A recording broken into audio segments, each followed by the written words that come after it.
Mi nombre es Agustín Espera, soy cardióloga infantil del Hospital Italiano de Buenos Aires. Muchas gracias al comité organizador por permitirme dar esta charla de cardiotoxicidad en pediatría. Como sabemos, el compromiso cardiovascular es el efecto adverso más frecuente de la terapia oncológica y esto disminuye la calidad y la expectativa de vida de nuestros pacientes.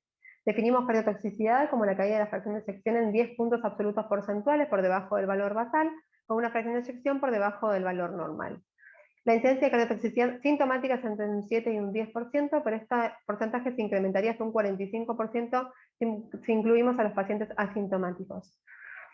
En cuanto a la cardiotoxicidad, están bien estudiadas las antraciclinas por su efecto cardiotóxico, y para desarrollar esta cardiotoxicidad hay factores que aumentan muchísimo el riesgo. Entre ellos, el principal es la dosis acumulada de antraciclinas, con una dosis a partir de 250 miligramos metro cuadrado. Se sabe que el riesgo empieza a incrementarse francamente. En cuanto a la edad, todos nuestros pacientes son pacientes de riesgo, pero dentro de este grupo, los menores de 4 años tienen mayor riesgo todavía. También los pacientes que tienen radioterapia a nivel del tórax o que el corazón está incluido en el campo radiante, el sexo femenino, las comorbilidades como insuficiencia renal crónica o síndrome de Down, factores de riesgo cardiovasculares habituales y afroamericanos. En cuanto al tiempo de aparición de la cardiotoxicidad por antraciclinas, la podemos dividir en aguda, temprana y tardía. La aguda se da durante la administración y hasta 2 semanas posteriores, es transitorio y suele dar efectos más que nada a nivel electrocardiográfico. Después está la temprana, que se da de 2 semanas posteriores al inicio hasta un año luego de finalizado el tratamiento, y la tardía, que se da luego del año de finalizado el tratamiento. Cardinale hizo un estudio en adultos de 2.625 pacientes, en donde vio que el 98% de los pacientes que tenían cardiotoxicidad la desarrollaban en el primer año de seguimiento con una mediana de 3 meses y medio. En cambio, Lipschutz hizo un seguimiento en pacientes pediátricos, y él vio que los pacientes que desarrollaban la cardiotoxicidad se da más bien tardía, luego de 6 años en un 65% de los pacientes. Epidemiológicamente, cada año se diagnostica cáncer a cerca de 400.000 niños y adolescentes, y a nivel de nuestro país, en Argentina, se diagnostican 140 nuevos casos por cada 1 millón de chicos entre 0 y 14 años. En nuestro grupo de pacientes, las neoplasias más frecuentes lejos son las hematolinfoides, y lo importante de esto es que los avances en las terapias oncológicas, como dijimos previamente, llevaron a los pacientes a una mayor sobrevida global, pero también a un aumento en los efectos adversos derivados del tratamiento. ¿Y qué pasa? Estos pacientes sobrevivientes al cáncer infantil sabemos que tienen enfermedad cardiovascular prematura, que es la principal causa de muerte, con un riesgo de hasta 8 veces mayor de desarrollar muerte por enfermedad cardiovascular, desarrollan precozmente factores de riesgo cardiovasculares, tienen 15 veces más riesgo de falla cardíaca y 10 veces más riesgo de enfermedad coronaria. Y el problema es que las antraciclinas generan una cardiotoxicidad que es irreversible y que es fundamental en un diagnóstico precoz y una intervención precoz para lograr que la fracción de eyección vuelva a valores normales o por lo menos mejore ampliamente. ¿Y cuál es el problema? Que la fracción de eyección, como vimos, es un hallazgo tardío, tiene poca sensibilidad para detectar disfunción miocárdica subclínica, y por lo tanto probablemente cuando ya cae la fracción de eyecciones es tarde como para iniciar un tratamiento y esperar que sea efectivo. De acá surge la necesidad de encontrar herramientas que nos den un diagnóstico precoz, que preceda la caída de la fracción de eyección del ventrículo izquierdo y que nos permita entonces tratamientos más efectivos. Vamos a ver una serie de estudios donde se ven otras herramientas para poder comparar y para poder ver qué otro medio tenemos para lograr diagnosticar la cardiotoxicidad. Este estudio, por ejemplo, es en adultos. En este estudio lo que hacen es medir la fracción de eyección en el strain longitudinal global en 4 tiempos, basal, luego de 150 miligramos metro cuadrado de antraciclinas, finalizada la quimio y un año posterior al basal.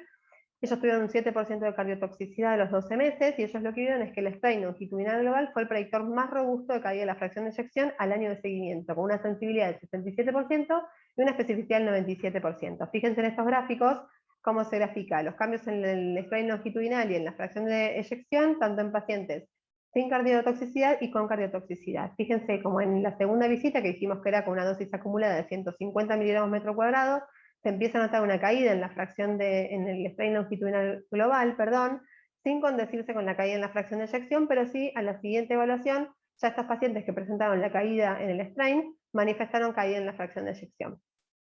Este otro estudio evaluó la troponina I temprana y un mes posterior, o sea, la midieron tempranamente luego de administrar quimioterapia y un mes posterior a esto, y dividieron a su grupo de trabajo en 3 grupos: pacientes que nunca positivizaron la troponina, pacientes que positivizaron la troponina pero al mes posterior la lograron negativizar y pacientes que fue positiva desde el inicio y nunca lograron valores normales. Y fíjense el seguimiento de estos tres grupos de pacientes, cómo fue diferente, y acá se grafica el porcentaje de reducción de la fracción de eyección en cada grupo. Fíjense la diferencia.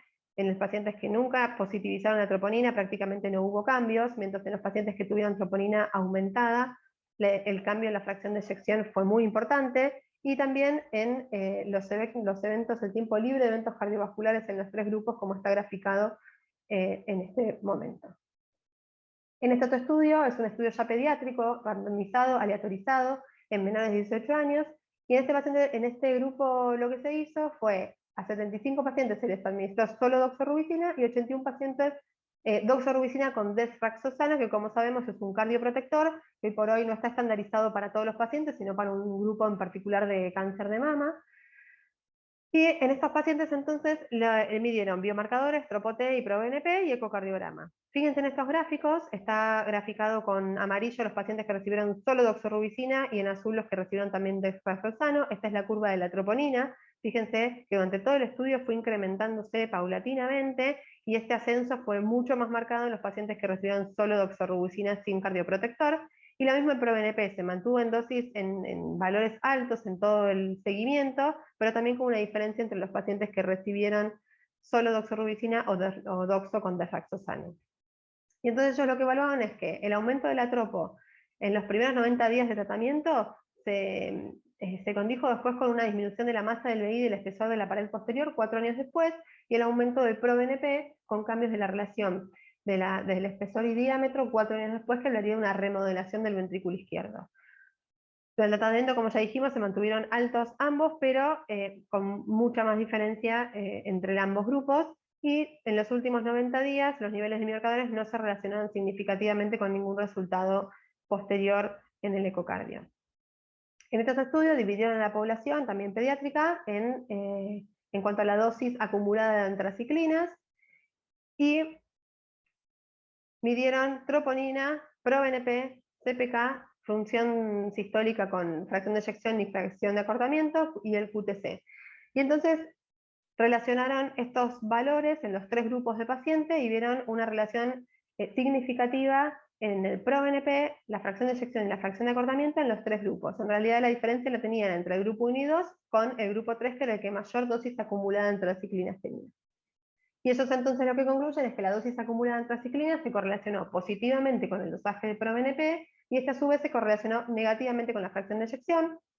Vieron que el ProBNP aumentó progresivamente en relación a la dosis acumulada de antraciclinas, y ven que los dos pacientes que tuvieron cardiotoxicidad sintomática, los valores de ProBNP fueron francamente elevados, y que después, cuando la función del ventrículo izquierdo mejoró, si bien los valores de ProBNP mejoraron, no lograron valores normales. Entonces ellos lo que establecen es que con un ProBNP mayor a 340 picogramos por mililitro, uno debería realizar un ecocardiograma y un strain para validar el resultado y eventualmente modificar la quimioterapia.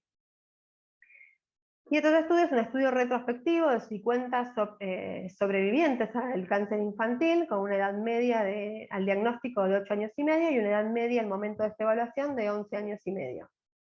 También dividieron a los grupos en dosis acumuladas de antraciclinas, y ellos lo que vieron es que había un 20% de pacientes que tenían niveles elevados de ProBNP. Entonces empezaron a relacionar el ProBNP con diferentes parámetros. Por ejemplo, en este cuadro vemos la relación del ProBNP con los factores de riesgo de cardiotoxicidad que hablábamos al principio de la charla. Y vemos que encontraron una relación significativa entre el ProBNP y la edad del diagnóstico, la duración del seguimiento y la dosis acumulada de antraciclinas. En este otro cuadro está graficada la relación entre el ProBNP y los parámetros que midieron en el ecocardio, y encontró una relación significativa a nivel de la fracción de acortamiento, el diámetro sistólico del ventrículo izquierdo y el diámetro diastólico del ventrículo izquierdo. Y después, en este último cuadro, ellos lo que muestran es que tenían un 26% de pacientes con un TDI anormal, y en esos pacientes estaba francamente aumentado el valor de ProBNP. Entonces lo que dicen es, el TDI muestra ser muy sensible para detectar la miocardiopatía inducida por antraciclinas previo a la caída de la fracción de eyección. El ProBNP lo asociaron significativamente con dosis acumuladas de antraciclinas, con la duración del seguimiento, con la edad más joven al inicio del tratamiento y con parámetros ecocardiográficos como el diámetro diastólico principalmente, el diámetro sistólico y el TDI, por lo cual podría ser un buen parámetro para monitorear la cardiotoxicidad en estos pacientes, y ellos no tuvieron ningún valor anormal en troponina, con lo cual dicen que no sería de utilidad para detectar cardiotoxicidad. En conclusión, lo que vemos es que hay bastante disparidad entre los estudios, también hay mucha diferencia entre lo que es adultos y pediátrico. En adultos parecería que el ProBNP no tiene mucha implicancia y la troponina sí. En niños, al revés, la troponina por ahí no se vio tan reflejada en los resultados, pero sí el ProBNP para un seguimiento a largo plazo. Lo que queda claro es que el seguimiento y la detección temprana en la cardiotoxicidad subclínica nos va a permitir una intervención precoz y lograr que estos pacientes tengan mejor calidad de vida y mejor pronóstico a largo plazo.